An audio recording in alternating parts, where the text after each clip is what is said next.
Pak Presiden, menusayang ke bangsa. Baik numpah anak bangsa dengan virus corona. Dilong, nampu tu aturan. Bahawa baiknya kita tahu betul. Yang main virus kena unang geroniu. Jadi harusnya aturan. Hanya di taman kita kena unang geroniu. Apapun alasan dia.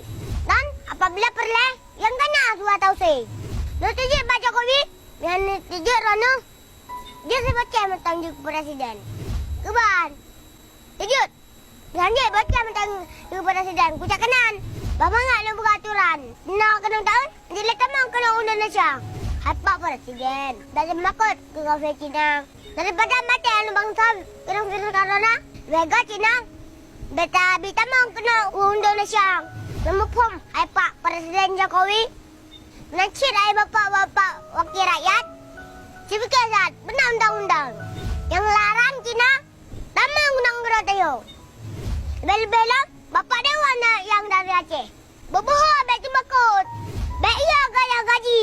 Rana wakil rakyat. Makau aja fikir ke rakyat. Nana dengar Pak Dewan. Mihana nanti fikir ke rakyat. Kalau uang-uang pun. Baik mentang. Baik dengar yang kantor baju gaji betul. Nana dengar yang pasal bocah.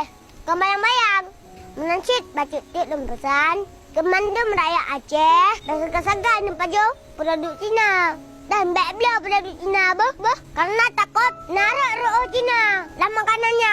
Maka disebar virus corona untuk bakri. Atau virus tahun lagi menuk orang tahun. Keban pemirsa, saya anu kenang tahun kan. Kenang